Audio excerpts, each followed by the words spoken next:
우리가 성경을 읽을 때 우리는 그냥 이렇게 성경을 토막을 쳐서 작게 나눠서 읽으면 참 재미가 사실은 없습니다. 이 성경을 읽을 때 마가복음이면 마가복음을 하나의 이야기로 우리가 들어야 됩니다. 마가복음을 지금 읽고 있는데 묵상도 하지만 마가복음을 한번 처음부터 끝까지 한번 읽어보시면은 성경을 더 잘 이해하게 됩니다. 이 1장부터 16장까지 마가복음이 있잖아요. 이것을 읽는데 사실 뭐 1시간, 뭐 길어야 1시간 반이면 충분히 읽습니다. 뭐 빨리 읽는 사람은 30-40분에도 충분히 읽습니다. 그냥 소설책 읽듯이 한 번에 쭉 읽어야지 이 마가복음에 대한 전체적인 이야기가 우리 눈에 들어오는 것이죠. 우리 지난 시간에 마가는 하나님 나라의 복음을 전하기 위해서 예수님의 공생의 3년 사역을 이야기 형식으로, 스토리텔링 방식으로 이렇게 적었다라고 말씀드렸어요. 이 말은 마가복음을 우리가 읽을 때 이 마가복음을 썼던 마가의 의도대로 이야기를 읽듯이 혹은 이야기를 듣듯이 이렇게 듣고 한 번에 쭉 들어야지 우리가 성경에 대한 뜻을 알 수가 있기 편합니다. 여러분, 성경을 하나의 큰 산이라고 비유를 한다면은 구약의 36권과 신약 18권이 있는데 그 각 권은 그 큰 산에 크고 작은 어떤 봉우리라고 우리가 생각할 수 있어요. 비유할 수 있습니다. 그리고 각각의 성경 구절들은 장면들은 그 봉우리에 자라난 나무나 꽃에 비유할 수 있습니다. 우리가 성경에서 한 구절을 가져와서 마음에 새기는 것도 우리가 암송 구절이 있었고 올해 신년에 나에게 주신 말씀도 있었고 그렇게 우리 가운데 마음을 심는 것도 아주 좋습니다. 그것은 꽃 한 송이를 꺾고 와서 내 화분에, 내 마음이라는 화병에다 꽂아놓고 이렇게 바라보는 것이라고 할 수 있겠죠. 물론 그것도 내 마음에 힘을 주고 평안을 주고 내 마음에 아름다움을 줍니다. 하지만 어떤 화분에 꽂혀 있는 꽃 한 송이보다도 때로는 그 동산을 직접 거닐면서 그 꽃과 나무들을, 그 지형들을 입체적으로 걸으면서 보는 것도 큰 감동으로 또 올 때가 있습니다. 그래서 여러분, 매일매일 정해진 본문을 이렇게 우리가 나눠서 매일 묵상을 통해서 보고 있는데 그것도 좋지만은 마가복음을 짧은 이야기책 한 권 읽는다 생각하시고 한 번에 쭉 읽는 것도 굉장히 좋습니다. 그래야 성경 읽는 맛이 나요. 여러분, 짧은 이런 소설책을 하루에 5분씩 보름 동안 읽는다고 생각해 보세요. 그럼 재밌을까요? 재미없습니다. 그냥 하루 한 번에 쫙 읽는 것이 오히려 이 내용을 더 잘 이해할 수 있고 이야기로서의 어떤 읽는 재미가 더 있는 것이죠. 네. 자, 그래서 제가 한 가지 팁을 드리면은 우리가 성경을 읽으면서 놓치지 말아야 할 것은 성경은 찔끔찔끔 읽으면은 더 재미없어진다는 거예요. 그래서 한 번에 쭉 날 잡고 1시간 정도 쭉 읽으면은 긴 어떤 복음서 같은 경우는 뭐 한 서너 시간 걸릴 수도 있지만은 이렇게 마가복음은 굉장히 짧습니다. 이런 것들은 하루 날 잡아서 쭉 읽는 것이 굉장히 좋고 더 재미있습니다. 네. 그렇게 묵상과 읽기를 함께 해보면 좋겠습니다. 요즘 시간 많죠? 네, 이것들을 했으면 좋겠습니다. 자, 제가 왜 갑자기 이 얘기를 하냐면은 바로 오늘 본문이 전체 마가복음 이야기에서 어떠한 부분일까를 한번 생각해 보자는 거예요. 오늘 읽은 본문은 바로 전체 마가복음 중에서 위기에 해당하는 부분이에요. 위기가 시작한 것입니다. 왜 우리 국어 시간에 이런 거 혹시 배우셨나요? 소설을 이렇게 딱 나눠보다 보면은 도입, 전개, 위기, 절정, 결말 이런 구성으로 소설이 이루어져 있다고 우리가 보통 배웁니다. 그 기준으로 나누다 보면은 오늘은 이제 전체 마가복음 이야기 중에서 위기가 시작되고 있는 그런 대목이라고 할 수 있습니다. 즉 긴장이 고조된다는 것이죠. 우리가 이야기 속에서 긴장을 고조시키는 이유는 바로 그 이야기가 담고 있는 가장 큰 주제를 잘 부각시키기 위해서 이 위기가 나타나는 거예요. 그래서 이 위기의 대목에 들어왔으면은 우리는 다시 한번 우리가 마가복음을 말하는 전체 주제가 무엇인가 그것을 한번 생각해 봐야 됩니다. 그 전체 주제가 어디 나오죠? 1장 1절에 나옵니다. 마가는 1장 1절에서 하나님의 아들 예수 그리스도의 복음의 시작은 이러하다라고 그 말과 함께 얘기를 시작합니다. 그래서 예수님은 그 말과 함께 공생의 사역을 시작하시는데 많은 기적과 이적을 보이시면서 말씀을 가르치고 사람들의 관심과 어떤 추종을 받게 되죠. 모든 게 굉장히 순탄해 보입니다. 읽는 사람으로 하여금 이제 머지않아 예수님이, 이 주인공이신 예수님이 많은 사람들을 모으고 많은 사람들이 주님을 따르고 영접하게 될 것을 기대하게 되죠. 그리고 그것을 통해서 교회가 세워질 것을 생각하게 됩니다. 근데 그동안 이렇게 이 모든 활동들을 어디서 하셨냐면은 갈릴리 지역 가운데서도 아주 변두리와 이런 시골 구석대를 이렇게 돌아다니시면서 이렇게 사역하시다 이제는 장소를 옮기십니다. 어디로 옮기시냐면은 바로 가이사라 빌립보라 하는 큰 도시로 들어가시는 거예요. 여러분, 이 가이사라 빌립보라는 것은 두 사람의 이름을 따서 지은 이름입니다. 가이사라라는 이름과 빌립보라는 이름이에요. 이 가이사라는 어떤 이름이냐 하면은 영어로 얘기하면은 케사르 혹은 시저라는 이름이에요. 다시 얘기하면 황제라는 뜻이죠. 황제. 황제의 이름을 붙여서 이 가이사라는 것을 적은 것입니다. 그리고 빌립보라는 것은 당시에 이 팔레스타인 이스라엘 북쪽 지역을 관장하던 헤롯 빌립 2세의 이름을 따서 가이사라 빌립보라고 이름을 지은 거예요.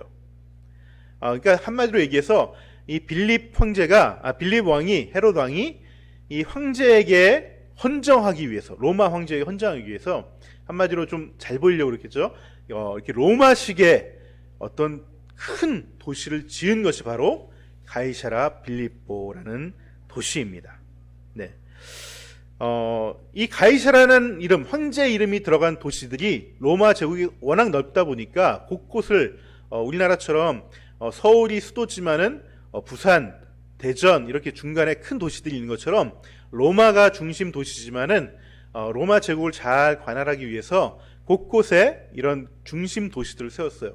그 중에서도 가이사라, 그러니까 황제의 도시라는 이름이 붙인 곳은 굉장히 잘 만들어진 도시예요. 그러니까 좀 허스름한 도시가 아닙니다. 굉장히 로마의 어떤 그런 도시의 모습을 그대로 축소해서 갖다 놓은 듯한 모습의 도시가 가이사라라는 도시예요. 로마에는 뭐가 있습니까? 큰 길도 나 있고 경기장도 있죠. 콜로세움 같은 거. 검투사들이 나와서 거기서 싸움을 벌이고 거기서 구경하는 극장, 원형 극장들이 있고요.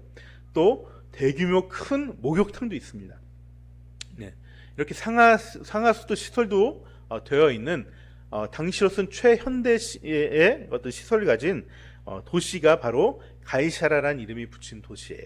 이 도시로, 이런 큰 도시로 지금 황제의 도시로 지금 예수님과 무리들과 제자들이 들어가고 있는 것입니다. 이곳에는 이전에 갈릴리 지방에 있던 사람들 같은 수준의 사람들이 사는 것이 아니라 좀 힘께나 있고 좀 높은 지위에 있는 그런 사람들이 모여 사는 곳이겠죠. 그런데 바로 이 황제의 도시의 입구에서 돌아다니시다가 예수님은 제자들에게 이 질문을 던지는 것입니다. 사람들이 나를 누구라 하느냐? 이 질문을 던지는 것이죠. 그러자 제자들이 이렇게 한마디씩 합니다. 사람들이 우리 선생님을 선지자라고 하는 것 같아요. 엘리야라고도 하기도 하고 세례 요한이라고도 합니다. 이렇게 부른다고 합니다. 이런 얘기들을 막 주워 들은 얘기들을 막 예수님께 고하는 것이죠. 하지만 이것은 예수님이 생각하는 정답이 아니었어요. 여러분, 선지자는 어떤 사람이냐면은 어떤 시대가 굉장히 혼란하고 굉장히 어려울 때 호련히 나타나서 이 시대가 나가야 될 길들을 밝혀주는 사람이에요. 이 시대의 문제점들을 통찰력 있게 하나님의 말씀을 통해서, 하나님께 받은 말씀을 통해서 전하는 것이죠. 한마디로 지혜를 전하고 그 시대의 비전을 전하고 문제점들을, 통찰력들, 개선해야 될 점들을 전하는 자가 바로 선지자였습니다. 물론 예수님도 선지자의 역할을 하셨어요. 가르치는 사역을 하셨기 때문에 그의 가르침을 듣고서 많은 사람들이 놀랐죠. 다른 가르치는 사람들과는 전혀 급히 다른 놀라운 가르침을 하신다는 것을 사람들이 깨달았습니다. 그런 선지자 역할을 하셨지만 그게 메인 사역은 아니었어요. 예수님께서 물어보신 것은 내가 왜 이 땅에 왔는지 알고 있느냐라고 묻는 것입니다. 사실 첫 번째, 사람들이 나를 누구라 하느냐는 질문은 이 두 번째 질문을 위한 유도 질문이에요. 사실 사람들이 뭐라고 하는지 예수님은 전혀 관심이 없으셨습니다. 왜? 이미 그들은 알지 못할 것이라는 걸 알고 있고, 알지 못하게 해야 되는 것임을 원래 작정하고 있기 때문에, 그 일이 일어나기 전까지 그 일을 아는 것은 예수님의 성령님을 통해서 깨닫게 하시는 거예요. 하지만 제자들과 무리들은 알기를 원했어요. 그들은 예수님과 함께 다녔기 때문에. 그래서 제자들에게 물어본 겁니다. 그러면 너희는 나를 누구라고 생각하느냐라고 물어보는 것이죠. 도대체 너희들은 내가 누군지를 알고 따라다니는 거니? 라고 물어보는 것입니다. 여러분, 이 질문은 지금 우리들에게도 하는 질문입니다. 우리들도 똑같이 대답을 해야 될 질문입니다. 우리가 이렇게 모여서 예배 드리지 못하면 온라인으로라도 예배를 드리고 있는데, 이렇게 예배를 드리면서까지 우리가 만나고자 하는 이 주님, 이 예수님은 어떤 분인가? 바로 여러분에게, 나에게 예수님은 어떤 분인가라는 질문을 하고 있는 것입니다. 여러분, 예수님이 누군지, 다른 사람도 아닌 나에게 있어서 예수님은 누구고 나는 예수님이 누구라고 생각하는지를 계속해서 우리는 물어야 돼요. 이 질문이 중요한 이유는 예수님이 누군지를 내가 고백하는 거에 따라서 나의 삶, 예수님의 정체를 고백하는 거에 따라서 나의 정체도 바뀌어지기 때문에 그렇습니다. 요즘 박미양 전도사님께서 대학원에 입학하셔서 열심히 열공을 하고 계십니다. 얼굴 한번 보여주세요. 열심히 열공하고 계십니다. 아주 어려운, 그 중에서 아주 어려운 그 과목이 있는데, 하인즈 코엇이라는 분이 이 분야를 개척한 자기 심리학이라는 어떤 과목이 있어요. 한 심리학의 한 영역인데, 이것은 뭐냐면은 사람이 자기 대상과의 관계에서 자아가 형성된다는 그런 심리학적인 이론입니다. 물론 어떻게 형성이 되느냐에 따라서, 어떤 자기 대상을 만나느냐에 따라서 건강한 자아도 형성되고 건강하지 못하는 자아도 형성되게 된다는 것이죠.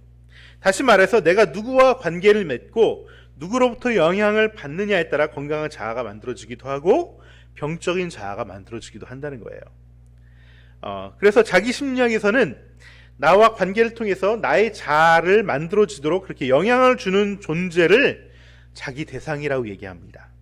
아주 쉽게 얘기하면 어릴 때 각자의 자기 대상은 부모가 되는 것이죠. 하지만 좀 더 자라면은 이 자기 대상은 넓어집니다.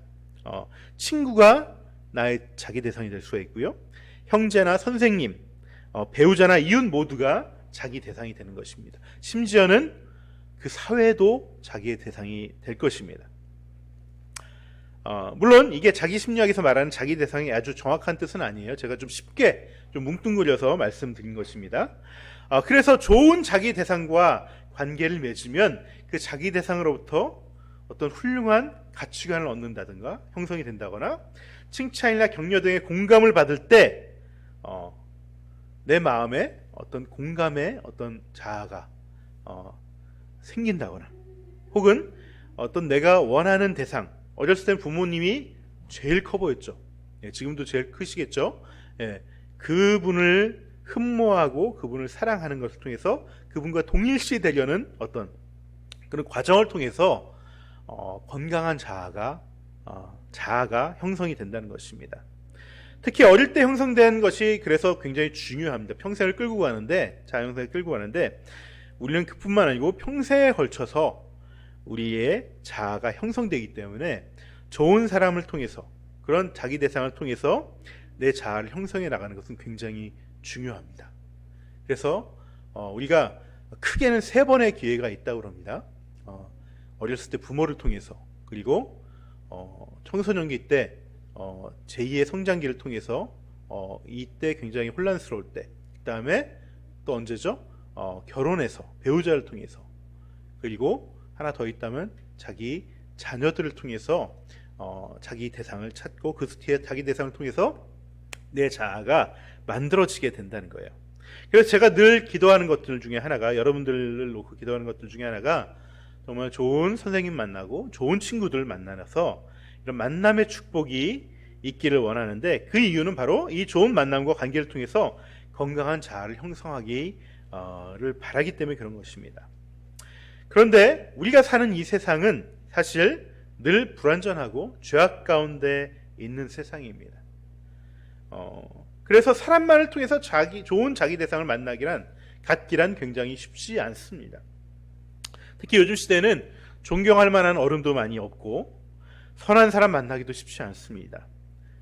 서로가 칭찬과 격려가 아니라 비난과 경쟁하려고 하고, 높은 가치와 이상을 추구하기보다는 쾌락과 성공만 추구하며 살기 때문에 그렇습니다. 그런 풍토가 저변에 사회 전반적에 깔려있기 때문에 늘 그런 사회와 만나는 사람들로부터 얻는 그런 자기 대상으로부터 내 자아는 공허함과 상처와 외로움만이 계속 커갈 때가 많다는 것이죠. 그래서 여러분이 예수님을 믿고 교회에 나오는 것이 얼마나 큰 축복인지 여러분들은 아셔야 됩니다. 여러분들은 왜냐하면 나의 자아를 건강하고 행복하게 해줄 완벽한 자기 대상이 바로 예수님이시기 때문에 그렇습니다. 이 예수님을 자기 대상으로 삼고 살아가면 이미 여러분의 인생은 건강한 자아로 인해서 시온의 대로에 들어선 것과 마찬가지입니다. 여러분, 이 자기 대상, 자기 심리학에 대해서 잠깐 정리를 하면은 하인즈 코엇이 이렇게 얘기합니다. 자기 대상을 통해 세 가지 중요한 세 기둥을 내 자아 가운데 형성을 시켜야 되는데, 그것이 자기 심리학의 가장 중요한 세 축이라고 얘기하는데, 그것이 첫 번째는 나에게 이상을 심어주는 거예요. 이상, 어떤 가치관을 내 안에 형성하도록 도움을 주는 것이죠. 그래서 건강한 가치관이 세워져야 되는 것입니다.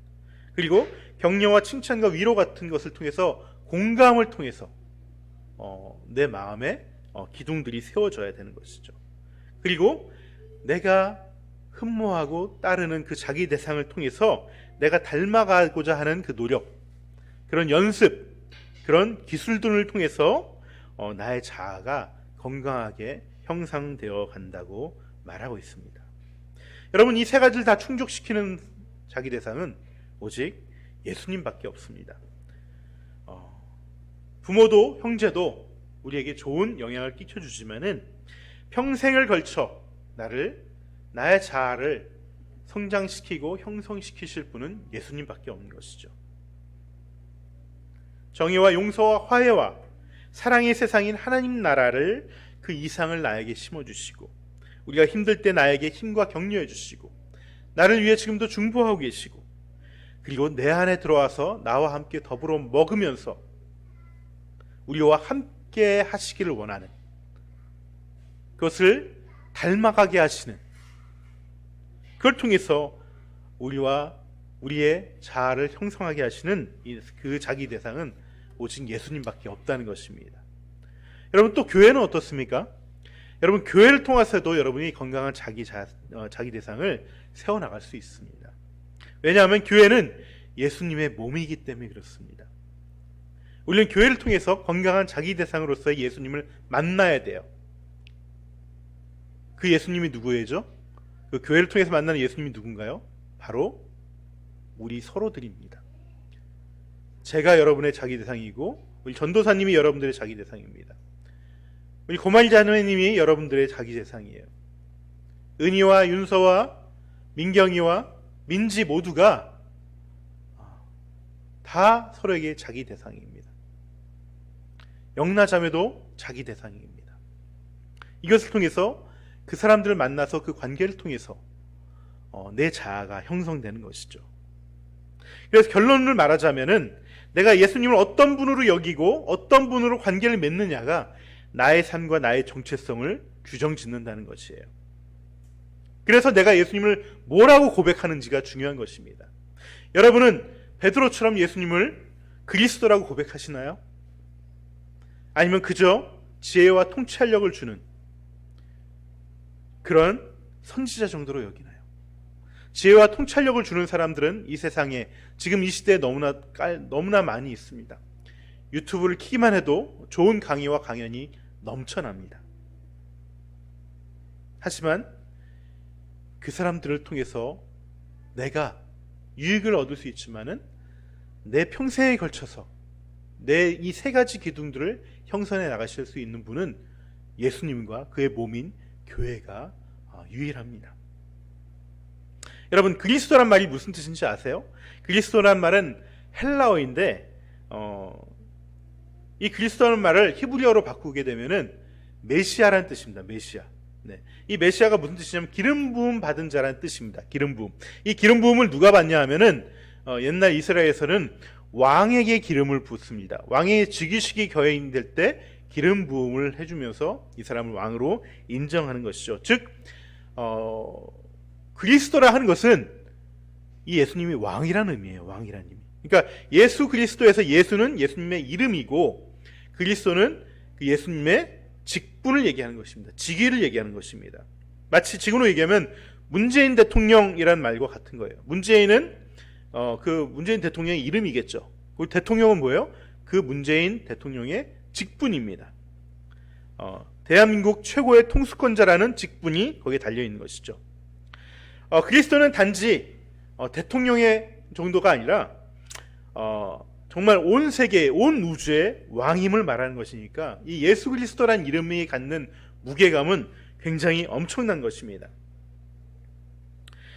이런 분이 나를 보고 계시고 인도하고 계시고 내 안에 들어와서 나와 함께 하시고 나를 이끄시고 나를 주관하시고 그리고 하나님 나라의 놀라운 그 다스림 속에서 나를 온전케 하고 그 온전한 충만한 세계 가운데 나를 한 부분으로 세워지게 하시는 그런 분이 바로 왕이라는 분이 감당하시는 일이라는 거예요. 우리가 예수 그리스도라고 얘기하는 것은 내가 그러한 왕을 내가 모시고 있는 사람이라는 나의 정체성을 내가 스스로 고백하는 것이기도 합니다. 여러분, 또한 이런 놀라운 충만함 외에도 또한 굉장히 놀라운 권세마저 주십니다. 우리가 기도 말미에 뭐라고 얘기하죠? 늘 예수 그리스도의 이름으로 기도한다고 이렇게 얘기합니다. 이 말은 예수라는 왕의 이름으로, 예수님이란 왕의 이름으로 우리가 기도한다는 의미예요. 내 기도임에도 불구하고 나의 이름으로 드리지 않고 예수님의 이름으로 기도드린다는 것이, 왕의 이름으로 기도드린다는 것이 정말 놀라운 일 아니겠습니까? 여러분, 만약에 미국에 있는 대통령에게 어떤 한국 사람이 할 말이 있어서 편지를 보낸다고 하십시오. 그 편지가 전달될 가능성은 굉장히 희박합니다. 하지만 그 편지가 만약에 대한민국 대통령의 이름으로 전달된다면은 그 내용을 동의하든 안 하든 일단은 전달은 될 거예요. 이것과 마찬가지입니다. 우리의 기도가 이런 것과 마찬가지. 우리의 기도 가운데 예수 그리스도의 이름으로 기도한다는 것은 보잘것없는 내 이름으로 기도하는 것이 아니라 나의 기도를 예수님의 이름으로 하나님께 올려드린다는 것입니다. 왕의 이름으로 올려드린다는 것입니다. 그래서 하나님께 전달되고 상납되어진다는 것입니다. 이것이 예수를 그리스도로 왕으로 모신 사람들의 기쁨이자 놀라움입니다. 이 그리스도를 영어로 크라이스트라고 얘기하는데 여기서 뭐가 나온 것이죠? 크리스찬이 나온 것이죠. 크리스찬은 왕의 사람들이라는 의미예요. 왕의 사람들이라는 의미. 여러분들이 예수님을 왕으로 고백하는 순간에 내가 왕의 사람들이 되는 것이고 왕의 사람으로서 나의 정체성이 온전하게 형성되어 간다는 것입니다. 그래서 우리는 이 예수님의 질문, 그래서 너는 나를 누구라고 하느냐? 이 질문에 솔직하게 고백해야 됩니다. 나의 마음을 늘 확인하고 점검해 봐야 돼요. 입술로는 그리스도라고 고백을 하지만은 우리의 마음은 예수를 왕이 아닌 내 종으로 여기거나 그냥 내 인생의 어떤 곁다리로 여기는 그런 경우가 많습니다. 여러분, 베드로가 바로 그랬던 것이죠. 여기서 위기가 시작된 것입니다. 갈등이 시작된 거예요. 베드로는 입술로 주님이시야말로 그리스도이십니다라고 왕이십니다 이렇게 고백했지만은 그 왕이신 예수님께서 내가 고난받으셔야 된다고, 그리고 십자가에 달리셔야 된다고 얘기하니까 32절에서 베드로가 어떻게 반응하죠? 베드로는 왕이라고 고백한 그 왕 앞에서 그 왕의 멱살을 잡고서 항의하기 시작합니다. 항의했다고 표현하지만 정확한 표현은 꾸짖었다는 표현이 더 정확합니다. 예수님을 오히려 야단치고 꾸짖으셨던 거예요. 제자인 베드로가 왕인 예수님을 야단쳤다는 말입니다. 지금 이게 지금 뭐 하자는 거예요? 좀 이렇게 나오면 곤란하다는 것을 얘기하는 것이죠. 지금 당신 따라다니는 우리도 생각해야지. 지금 당신이 여기서 죽겠다는 게 말이 되겠습니까? 라고 꾸짖고 있는 것이에요. 여러분, 십자가는 굉장히 아무나 당하는 처형이 아닙니다. 십자가는 로마 제국의 반기를 들고 반역을 거하고 혁명을 일으킨 사람이 처벌에 당하는 그 죄가 벌이 바로 십자가예요. 제자들이 따르던 예수님이 로마 제국에 반역해서 반역죄로 죽게 되면은 어떻게 되겠죠? 덩달아 자기들도 반역죄로 끌려가서 죽거나 같은 십자가형에 당하게 되는 것이죠. 그러니까 도저히 이거는 받아들일 수가 없는 거예요. 게다가 지금 이 대화를 하는 곳이 어디라고 그랬죠? 가이사라 빌립보, 황제의 도시에서 이 얘기를 하는 거예요. 이제 막 그 갈릴리에서 온갖 기적을 행하면서 사람들을 막 모았는데 이걸 더 모아서 이제 이 황제의 도시에서도 사람들을 더 모아서 이제 이곳에 진짜 황제로 등극시켜야지 내가 가이사라 빌립보에 사는 사람처럼, 그 황제의 도시에 사는 사람처럼 황제의 시민이 될 수 있고 황제의 신하가 될 수 있는데, 아니 거기서 반역죄로 처형당하겠다고 하신다니까 도저히 그것을 제자들과 무리들은 받아들일 수 없던 것입니다. 하지만 예수님은 33절에서 자기에게 대드는 베드로에게 사단아 내 뒤로 물러가라 라고 꾸짖습니다. 하나님의 일을 방해하고 사람의 일을 꾸민다는 것입니다. 그리고 이렇게 말씀하십니다. 누구든지 나를 따라오려면 자기를 부인하고 자기 십자가를 지고서 따라와야 된다고 얘기하십니다. 여러분, 이 말을 들은 제자들은 굉장히 갈팡질팡했을 것 같아요. 이러지도 못하고, 한마디로 말해서 이러지도 못하고 저러지도 못했을 것 같아요. 요 다음 이야기가 6일 후에 변화산 사건이 있는데 그 사이에 6일 동안 제자들은 어떤 마음이었을까? 굉장히 궁금합니다. 성경에 나오지 않지만, 하지만 아마도 이것에 완전히 동의하진 못했지만 그래도 예수님을 일단 믿어보고 따라가기로 했다는 그런 모습이 보입니다. 왜냐하면은 2일 이후에 제자들의 숫자가 줄지 않거든요. 무리들의 숫자가 줄지 않거든요. 그러니까 2일로 인해서 제자들이 도망갔다는 말이 없습니다. 그러니까 예수님 말씀에 자기 십자가를 지고서 나를 따라와야 된다, 십자가를 져야 된다, 이 끔찍한 처형에 처해야 된다는 것을 전적으로 동의하지 못하지만 그래도 주님의 손에 이끌려서 이렇게 하나님 주님과 함께 동행하고 있다는 것입니다.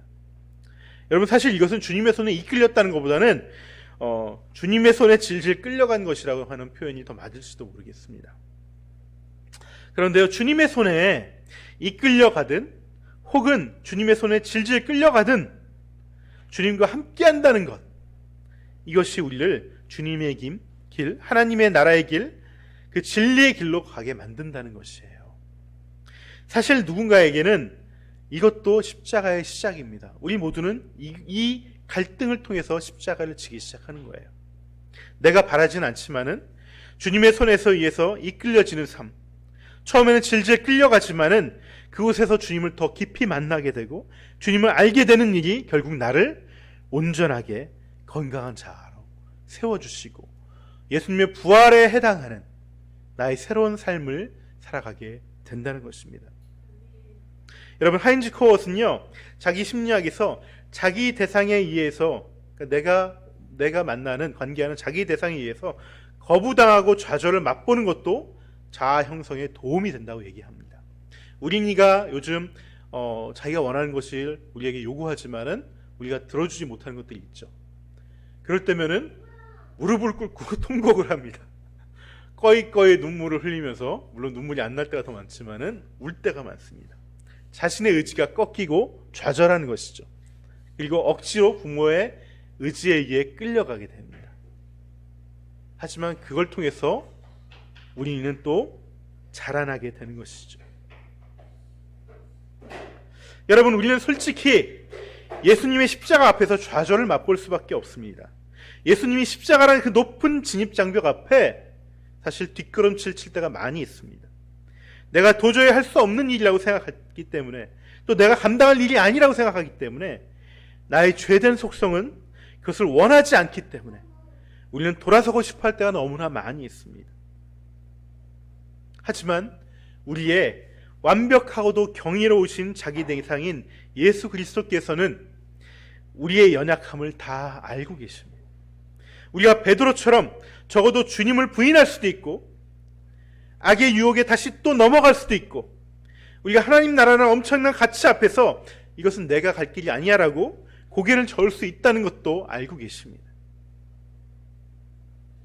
어떻게 알 수 있을까요? 왜 이것을 주님께서 알고 이해하십니까? 그분도 자기의 십자가 앞에서 이 잔을 지나칠 수 있다면 지나치게 해달라고 하나님께 눈물과 땀방울이 핏방울이 될 정도로 그렇게 고통스럽게 기도했기 때문에 그렇습니다.